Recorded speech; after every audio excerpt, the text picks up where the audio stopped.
West Denver. Sleep deprived and heavily caffeinated. All right, let's do this then. This is the Jeff and Bill Show. I don't agree with that. They don't always agree, but hey, at least they have coffee. Coffee. And each other. Love you, man. We're off and running. It's 9 a.m. in the Mile High City on this Monday, June 9th, 2025. Good morning, Denver, Colorado. You've tuned in to the Jeff and Bill Show. News Talk 710 KNUS. I'm your co-host, Jeff Hunt, along with Bill Thorpe, bringing you the freshest insights, hottest takes from the right, left, and center. This is going to be a unique one, an important conversation about what's happening in Denver as a new lawsuit has been kicked off. An award-winning Denver home builder now suing the city in federal court over the city's inclusionary zoning program. Red T Homes is committed to building sustainable, affordable housing in the area, but faces exorbitant fees to pay for Denver's lack of affordable housing. Basically, what happens is if you're going to build a series of apartment complexes, you have to, by law, make a number of them for low-income affordable housing.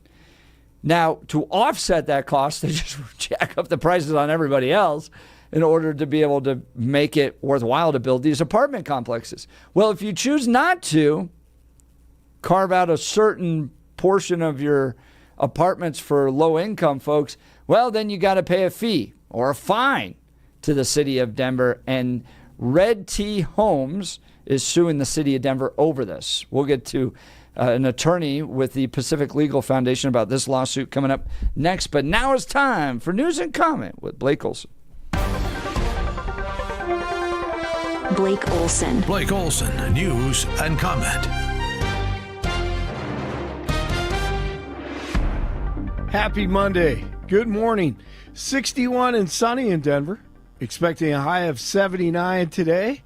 The 7-10 5-day forecast is coming up. Our top story. If we see danger to our country and to our citizens, we'll be very, very strong in terms of law and order. It's about law and order.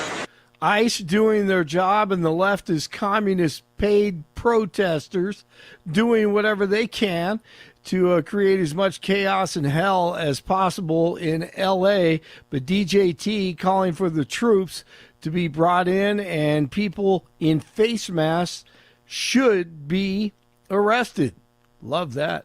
Governor Gavin Newsom and Maxine Waters ignite the flames, hoping someone will get shot so they can blame it all on 47. ICE is capturing the worst of the worst who've done violent crimes, not only here, but in other countries. And Colorado Congressman Gabe Evans on with Jeff and Billy last hour. The new administration being able to muscle a lot of these foreign countries into taking their folks back has been huge from a public safety perspective, because previously you had a violent criminal from Sierra Leone, and Sierra Leone says, we're not taking that person back. Well, eventually ICE would have to release that person back into the community. So the only people that ICE is actually able to detain and hold in custody are people for whom there is a credible path to deportation, and for whom, with that credible path, then there is some sort of other either flight or public safety risk. And here's Newsom lying again. Tells Tom Homan, hey, come and get him. Arrest me. He's trying to save innocent victims. He's a tough guy. Why doesn't he do that? He knows where to find me. But you know what? Let your hands off 4-year-old girls that are trying to get educated. Let your hands off these poor people. They're just trying to live their lives, man. Trying to live their lives, paying their taxes. Been here 10 years. The fear, the horror. The hell is this guy? Come after me. Arrest me. Let's just get it over with. Tough guy. You know, I don't give a damn. But I care about my community. I care about this community. The hell are they doing?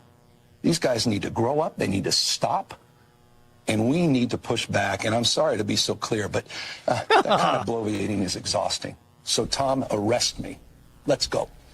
The perception is there's a lot of theatrics happening out there. Sorry, I had to keep the theatrics part in there. Yeah, do it. No. Do it. Absolutely do it. No, that is a perfect display of toxic empathy, right? Yes. Like you're telling us that as the governor of Colorado, California, the governor of California, you're making your determination on who's here in this country based upon your sympathy of them. So a 4-year-old girl or a mother that's been here for 10 years. Okay.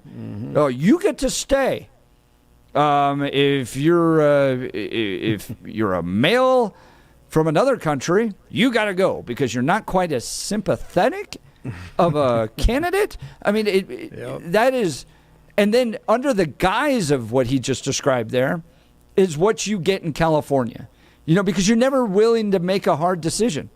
Exactly. Because it's always oh gosh, it might be hard. It might be hard on the mom that's been here for 10 years illegally and her 4-year-old daughter to go back to the country she was from. It's going to be hard on her, so she's just going to get to stay. As opposed to going, this is the law. You broke the law. We've given you ample notification to leave. We have offered to pay you to leave, and you continue to stay here and flaunt our immigration laws.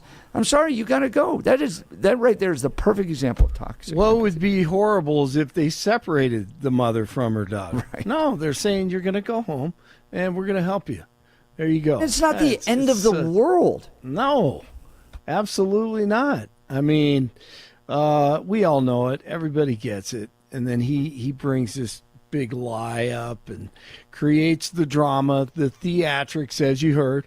Somewhat surprising last night, Elon reposted on X a message from DJT stating that Mayor Karen Bass and Newsom need to apologize to the people of Los Angeles. NBC News White House correspondent John Decker, he has been there from the beginning with all of this and was on with Jeff and Billy couple hours ago and says you never know with friendships.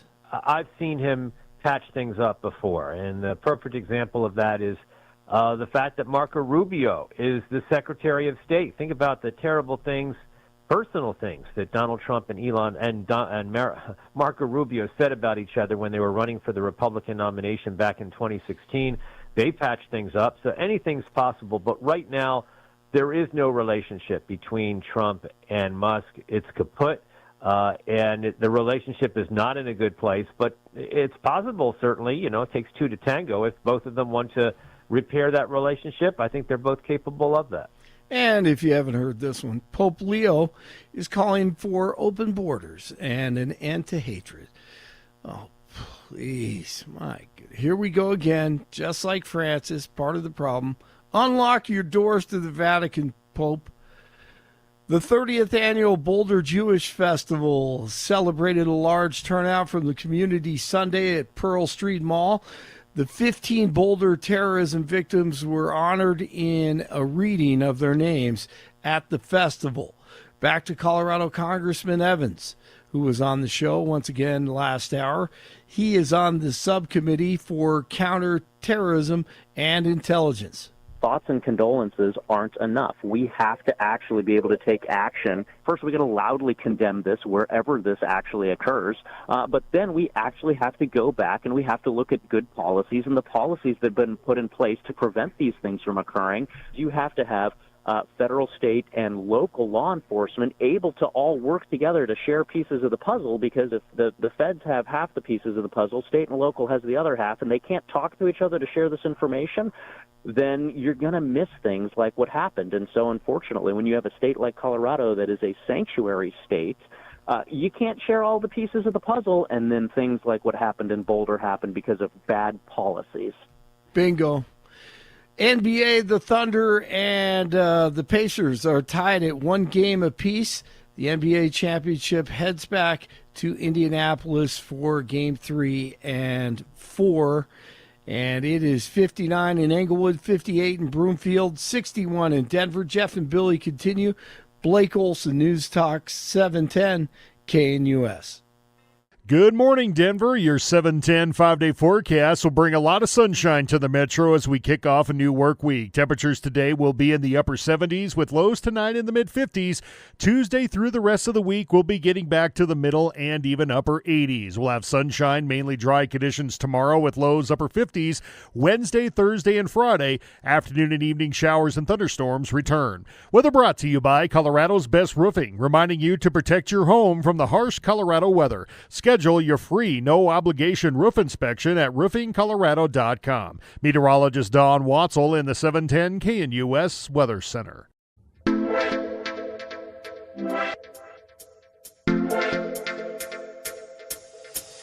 Well, we all know the rent is too dang high. in part because of these policies put into place here in the city of Denver. Well, a Denver home builder is suing the city in federal court over the city's inclusionary zoning program. Red T Homes is committed to building sustainable, affordable housing in the area, but faces exorbitant fees to pay for Denver's lack of affordable housing, a problem the home building company didn't cause.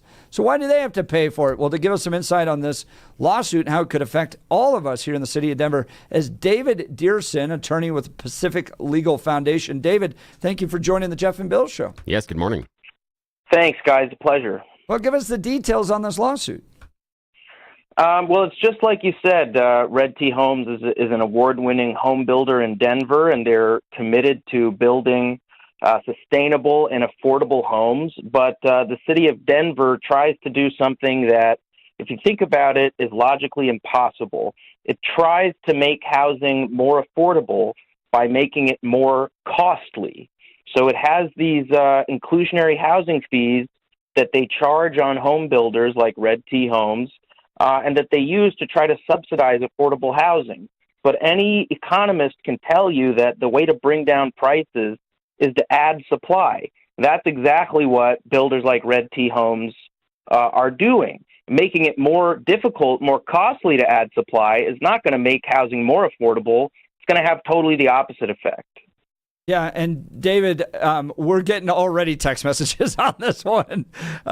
Jason in Denver, finally, someone is suing Denver over the low-income housing linkage fee. It used to be 75 cents a square foot. It's now over $5 per foot. My last single-family project cost me $35,000 in these linkage fees. Explain a little bit of what these linkage fees are all about. Yeah, well, it's actually kind of a popular policy idea throughout the country. And the idea is basically to force developers of new homes to pay fees to subsidize affordable housing in other parts of the city.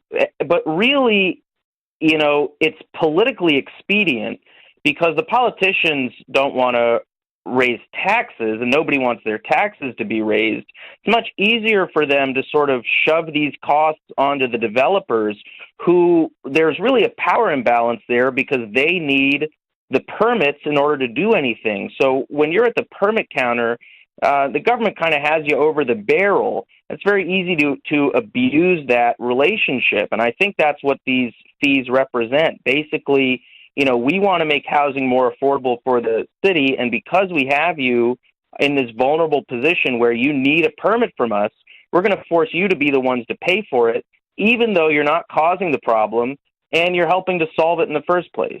That's David Deerson. He's an attorney at the Pacific Legal Foundation. We're talking about a new lawsuit against Denver's inclusionary zoning.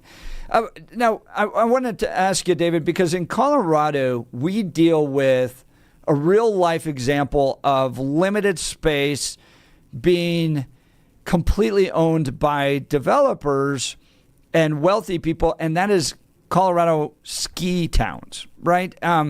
We have an example of ski town after ski towns, Beaver Creek, Aspen, Vail, those types of things, where only a handful of people can develop there, and as a result, it becomes really expensive. So if you're going to work in the city, you have to live way outside of it and commute in.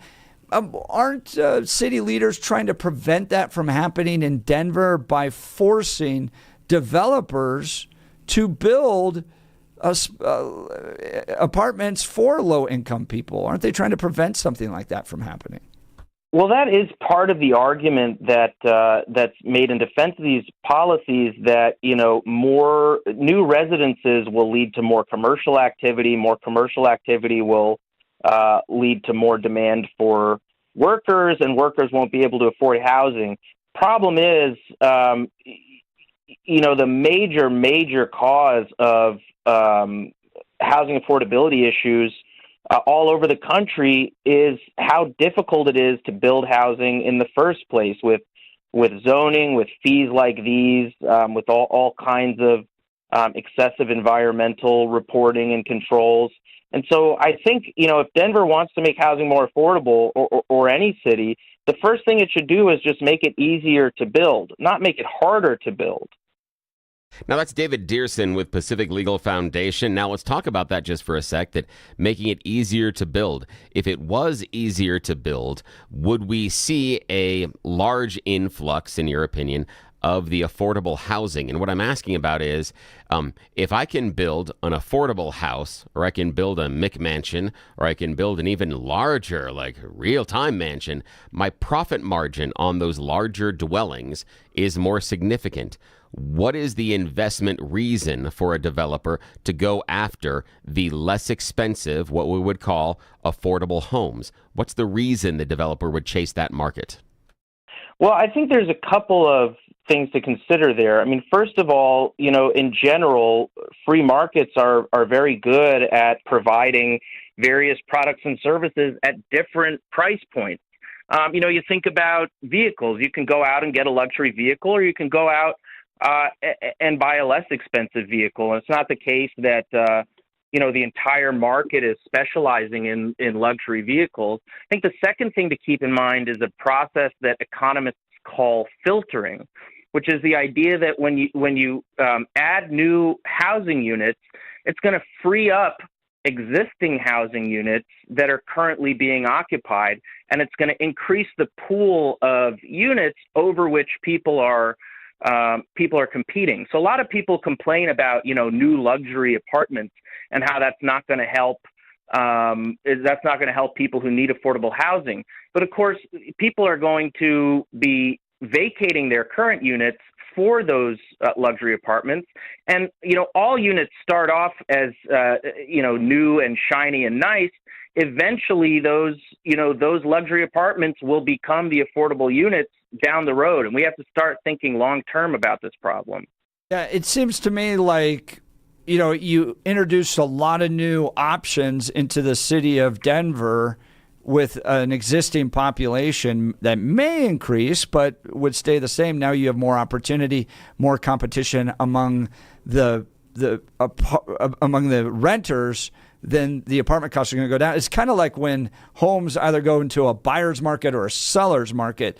They kind of bounce back and forth. But when it's a buyer's market, it's because there's more inventory out there. By the way, Colorado has more homes listed than I think it's had in a long time because people aren't buying and wanting to move here. But you kind of have that fluctuation that's taking place. We're talking with David Deerson, the attorney at Pacific Legal Foundation, representing Red T Homes in a lawsuit against the city of Denver. Now, what's the process here? Give us a sense of where you're going to go legally and what you hope to achieve. Is it just to defend your particular client, or do you want to change this current policy for all apartment complex builders in Colorado? Well, that's a great question, and I'm glad you asked, because so far, we've been talking about the wisdom of this policy as a policy, and I think you'll find there's an economic consensus that it's not a good policy. But more fundamentally, that's not what this lawsuit is about. This lawsuit is about the fact that it's unconstitutional. You can't force people, as a condition of granting them development permits, you can't force them to give up money or property to solve problems that they didn't create. And that's the principle that we're trying to advance here. It's not just going to affect our client or Denver or Colorado, but, ideally we're in federal court and we hope to get a good ruling from the 10th Circuit and basically, establish this law around all of the neighboring states as well, that almost by definition, people building houses are not causing the housing affordability problems. Therefore, the constitutional rule is you can't force them to pay for it. That's interesting. And I'm always intrigued by the fact that cities like Denver, Seattle, San Francisco, Los Angeles, who are governed by people that make big promises about affordable housing, never deliver on them. I don't know a single city that's run by a Democrat where it's getting cheaper to live. I could be wrong, but I just don't see it. I think you're absolutely right, and I think it's because they're not looking at the real underlying issue, They're not considering the economics of the situation, which is just it's too hard to build. There's not enough supply. It's as simple as that. Supply and demand. Well, I hope you'll keep us updated on the case. What is the kind of next steps? Is it going to trial? Judges help us. Neither Bill and I are lawyers. You are. Sure. So, So a case like this, we don't anticipate there's going to be a lot of dispute about what the facts are. The facts are what they are. So all the questions are going to be legal. So the district court judge is going to have to consider those questions. The immediate next step is that Denver is going to have to respond to our complaint in one way or another. Either it's going to have to answer the complaint, which means basically admitting or denying the allegations that we make, or what's likely is that it may try to file a motion to dismiss, in which we have to prove to the judge that there's a real legal basis for this lawsuit. Great. Well, Colorado's no stranger to lots of lawsuits heading all the way to the U.S. Supreme Court. We'll continue to watch this. David Deerson, attorney with Pacific Legal Foundation, joining us on a suit taking place here in Denver against inclusionary zoning. Thank you for taking time to join the Jeff and Bill Show. Yeah, thanks a lot. Thanks very much. All right, guys, let's talk L&L heating and air conditioning. It's warming up this week. Going to get into the 90s on Saturday. 90s. All right. If your air conditioner is busted, you're going to be in a tough place.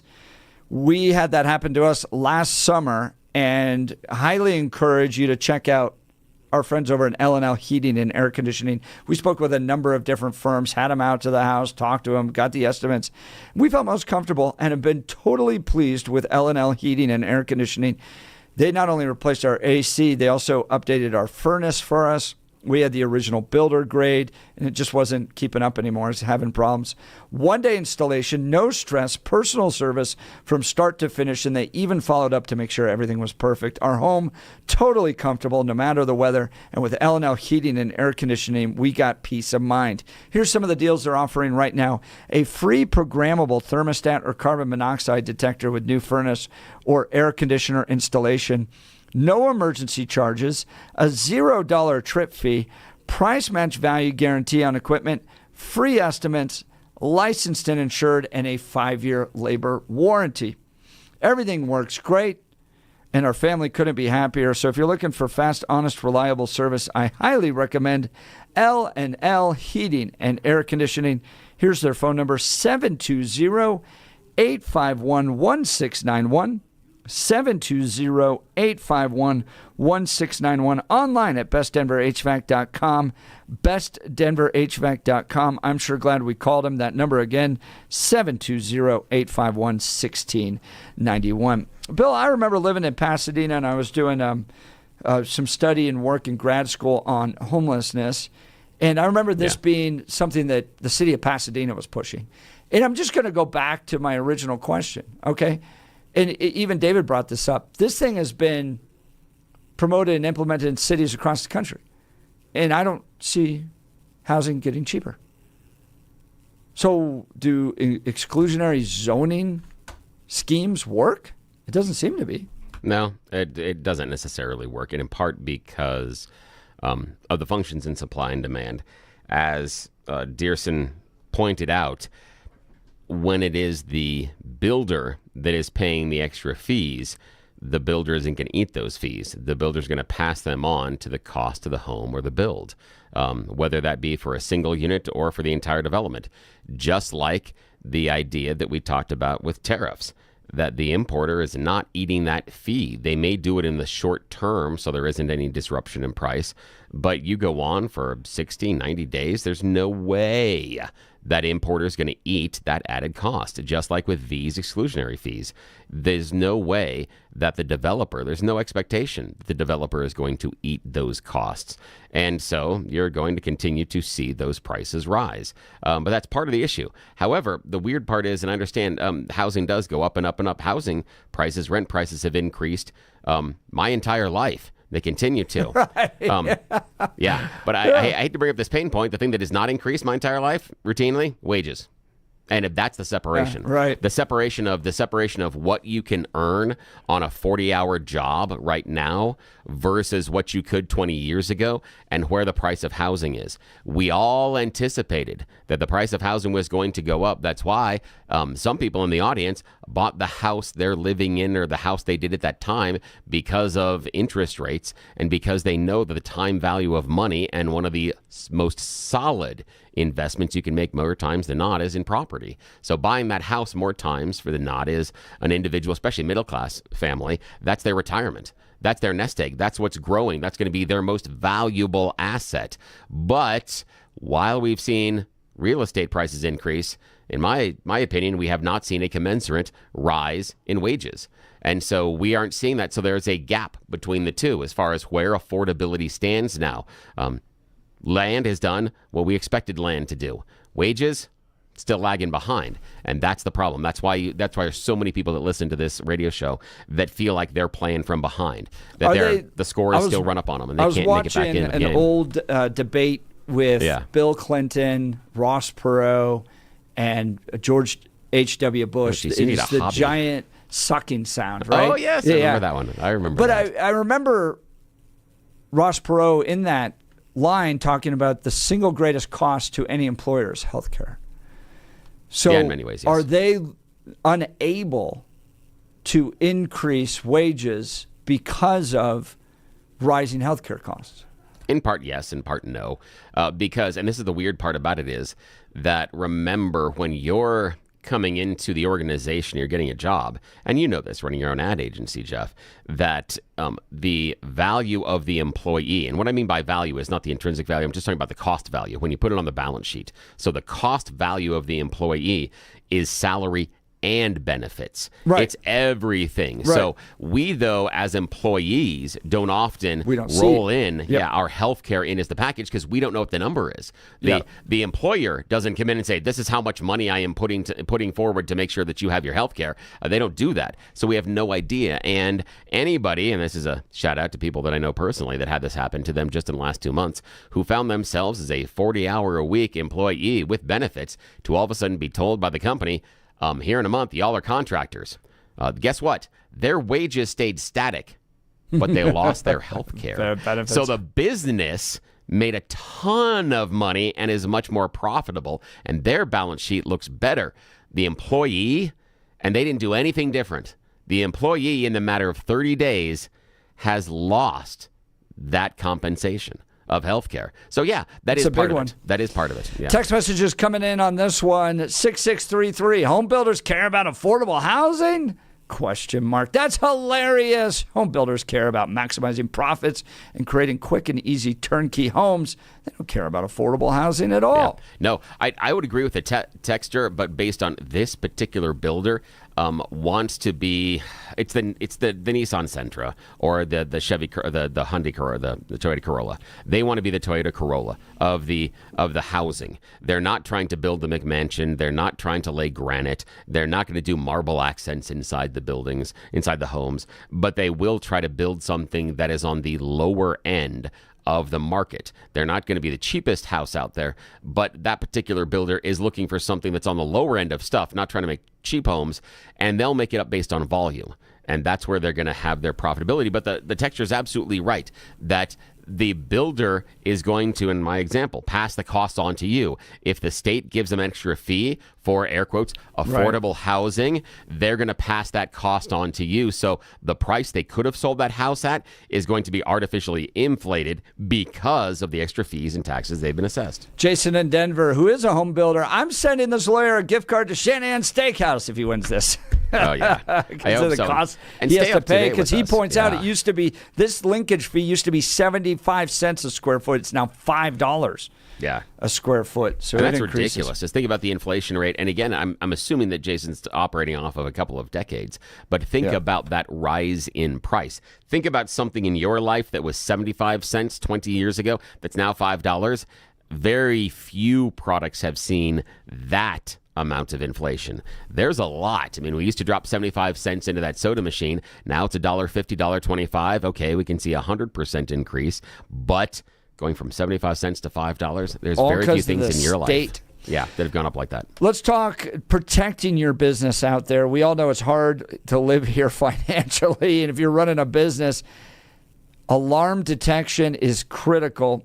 We strongly recommend alarm detection systems, the highest level of service and expertise. Plus, they all combine it into one source. So think about all the time you could be saving if you had one source for your cameras, key card access, fire and intrusion systems.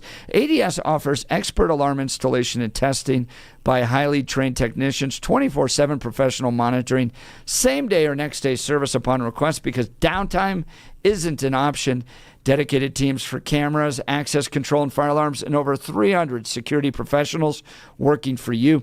Choosing ADS means your business stays protected and will be ready to open tomorrow.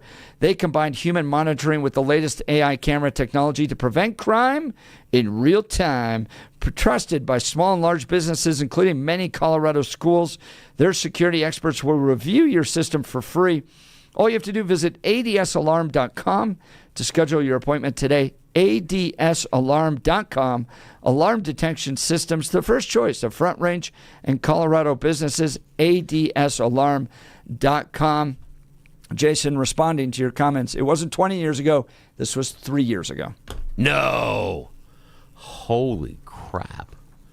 Okay, Whoa. oh, man. Oh, God. That's ridiculous.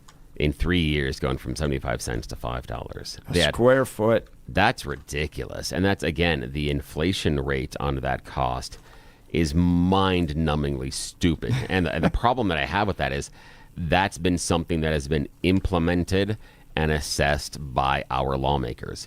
That's something that's a plan that they put in, and then it's not hard to see why affordable housing would nearly evaporate if the fees within 3 years go from 75 cents to $5. Imagine if, again, you're dropping that change in the machine and you're buying out of the vending machine. It's that bag of Funyuns, that soda, that candy bar, and it was 75 cents 3 years ago, and now it's $5. How many sodas you buying?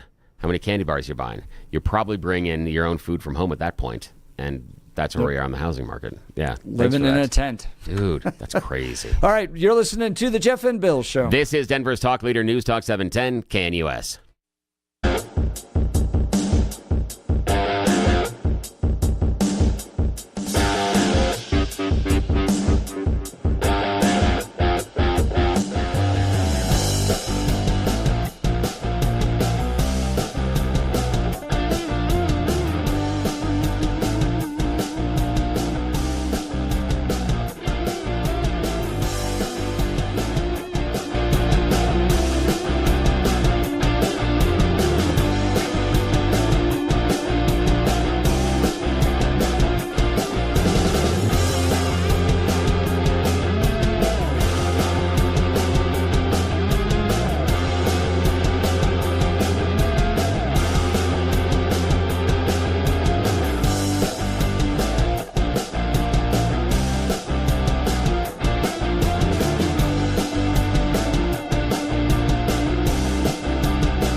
Welcome back to the Jeff and Bill Show. We're talking Denver's inclusionary zoning program, which makes home builders and apartment complex developers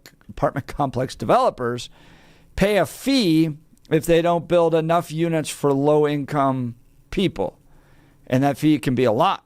To build four single-family homes, it's $25,000 to the city. For duplexes, $45,000. Jason has sent us, we always have the best listeners. Jason has sent us a chart of how it's gone up. It started at 75 cents a square foot in 2017. Effective July 1st, it's $5. That's a single unit. For other units, it's up to $8 a square foot. 75 cents to $5 since 2017. And these builders can't build. They're passing the cost on to everybody else. This is why you never get affordable housing promises delivered. They always talk about it. They always get elected on it.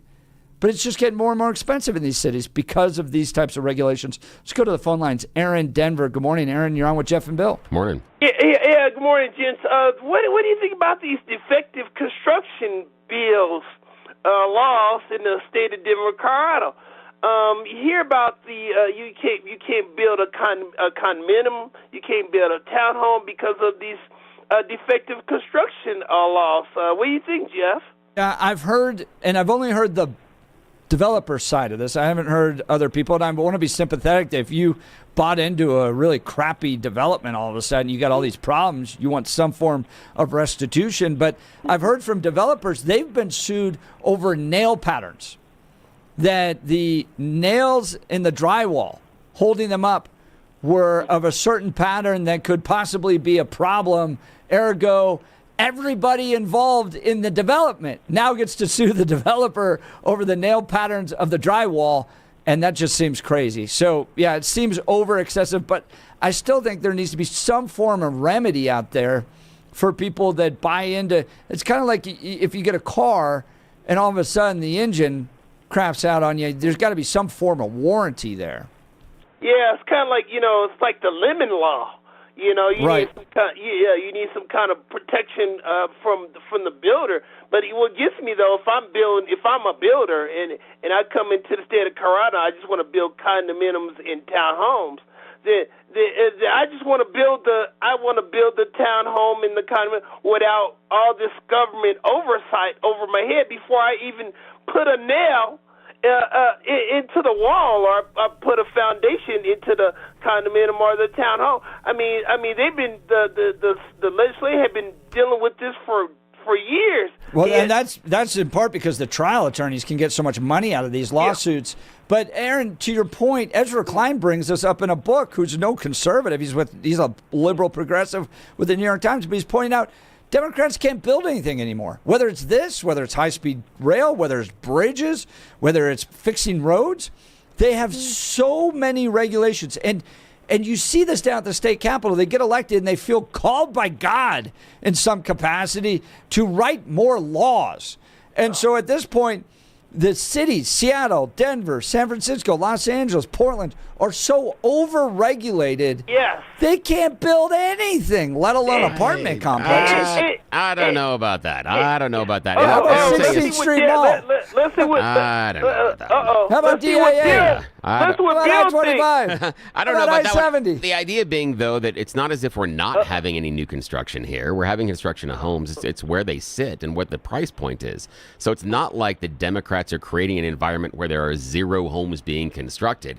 They've created an environment in which there's a disincentive for affordable homes. Exactly what Aaron just said and exactly what Jeff outlined. The idea of being able to come at a builder for every little thing. And again, we can talk about that. And Aaron talked about the idea of bringing builders in, that if you were coming in, you're going to go to an area of Colorado that had less regulation. But understand, that would be where the good builders go, But that's also going to be where the bad builders go, because the bad builders are going to be drawn to the places that don't have the regulations. I do believe that Denver and the metro area is overregulated, though. I'm not arguing for more regulations. I think we are way overregulated, and that does lead to a problem in it. But understand that if we go back and we start carving back a bunch of regulations, do we think that if the builders coming in here and going to do 60 new homes, out of that 60, are they all going to be 5-star? Are they all going to make sure that each and every one of those builds is perfect? Or if there isn't any sort of guardrails on either side, if there's virtually no regulations, then what's the incentive for them to build up to certain codes? Again, that's the problem. I believe that the Democrats have tried to solve it by overcoding it. Aaron, great call. Sure, appreciate Thanks, it. Thank you so much. Jason pointing out any developer using nails instead of screws should be sued. That is true. That is true. We're doing apparently, I am not remembering my conversation correctly. Yeah, we've done a small remodel type thing recently too, and we had to have the inspection come in, and they had to look at where the drywall screws were placed. The state had to look at those before we could go on to the next step. That had in your own home. Yes. You're not even a developer. Yes, no, not even a developer. Your own home. This is a requirement inside the home. They had to come in and they had to look at where the drywall screws were placed. Yeah, in order to make sure they were right. Well, we may have some disagreements over certain developers. We know one organization that's delivering for their clients 100% because they're voted twice, 2 years in a row now, best hair restoration company in Colorado. That's Advanced Hair Restoration. For many of us guys, it's happening. Your hair's thinning, your crown's disappearing, maybe your hair loss has you feeling your identity's lost altogether. Well, good news. It's an incredible yet simple one-day treatment. Starts regrowing your own natural hair the very next day, and it's guaranteed to grow for life. It's the Advanced FUE from Advanced Hair. We've all seen the pills and lotions that come with the monthly subscriptions. They might help retain what you have, but what if what you want is your own natural hair permanently in specific areas, brand new areas? From Advanced Hair state-of-the-art facilities to world-class Dr. Tanya Pauls, it's not maybe your hair will regrow. It's guaranteed that your new hair will grow. You decide how much, how thick, and where. It's why Advanced Hair is the winner of Westward's Best of Denver. For your free consultation, $250 off and 250 free hair grafts. Call 720-459-HAIR, 720-459-HAIR, or advancedhair.com, advancedhair.com. We'll continue with your phone calls and texts. You're listening to The Jeff and Bill Show. This is Denver's Talk Leader, News Talk 710, KNUS.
Welcome back to the Jeff and Bill Show. Bill and I are heading out into the wild again Wednesday morning for breakfast. Yes. And you can join us 6 to 10 a.m. at the IHOP at 104th and I-25 in Northglenn. Yes, we're going to make trouble in an entirely new city, Northglenn. Dude, every time we do these, we make news. I know, we do. So we'll see what happens. This is going to be amazing. But again, it's either two ladies fighting over the chairmanship of the Colorado Republican Party or Bill and Rich Wyatt getting into it. That was interesting. That was really fun. There's a Maury Povich aspect to our there lives. is. There really is. So come on out and see us. We're going to be at the IHOP at 104th and I-25 this Wednesday. Come out and see us in Northglenn.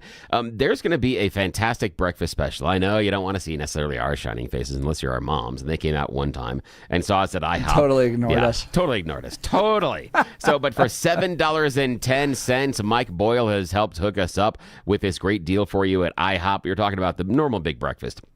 The eggs, the pancakes, the sausage, or bacon, whatever you choose. $7.10. And the best part about this is it is hot. It's prepared to order. It's made for you right there. And it's going to be a better value than anything else you can find in town that morning. You run through that coffee place, it's going to be more than $7.10 by the time you roll through there. And you can't get out of the fast food place and have this style of breakfast for $7.10. It's going to be $15 minimum. So, yeah, we're going to feed you. If you just want to swing by and say hi and hang out and have a cup of coffee with us, that's great too. We'll take pictures with you. We'll sign T-shirts. Jeff will shake babies and I'll kiss hands. I'm sorry, I'll switch that. Jeff will kiss babies and I'll shake hands. Sorry, mistake there. But you never know what's going to happen. But yeah, come on out and join us. IHOP 104th and I-25 Wednesday morning. We'll be broadcasting there live. Hope to see everybody out there, and I'll try to be on my best behavior. But again, I said try. And Bill's always great about taking pictures so you can do the fake choking thing. Oh, heck yeah. Or maybe even just a little bit of real choking, but just for a second. Heck yeah. We are all into this thing. I will goof around with you and I will play. It's never underestimate my ability to embarrass myself in public. So I am all going to lean into this Wednesday, 6 to 10 a.m. at the IHOP at 104th and I-25 in Northglenn. You don't have to stay the whole time. Just swing by and stay, or hang out for all 4 hours. We don't care. Whatever. Doesn't matter. Yeah, we don't judge. It's not okay. And you never know who else is going to show up. Last time around, Francis from Golden, Joe from Arvada, a number of other regular callers were there. Artis has been out with us a couple of times. Yeah, we love it when our callers show up. It's fantastic. And if you're a regular texter and maybe you haven't shared with us, the Cure fan, I think he's out of town, but normally he comes and shows up, always in a classic Cure concert T-shirt, which I respect more than most people understand. But again, come out and hang out with us. And if you always wanted that moment to sit down with me, look me in the eye and say, this is why you really pissed me off. There's your moment. There's your moment. I will give you your time. Just come out and say hi. Non-violently, peacefully. No, not at all. Yeah, please. peacefully. As President Trump said. Yes, President Trump said, yes, peacefully. You're the best. I love you. Oh, God, this show. Gabe Evans was on our show. If you missed it, go to the 710knus.com to download the podcast. You've been listening to The Jeff and Bill Show. This is 710KNUS. Try to survive Monday.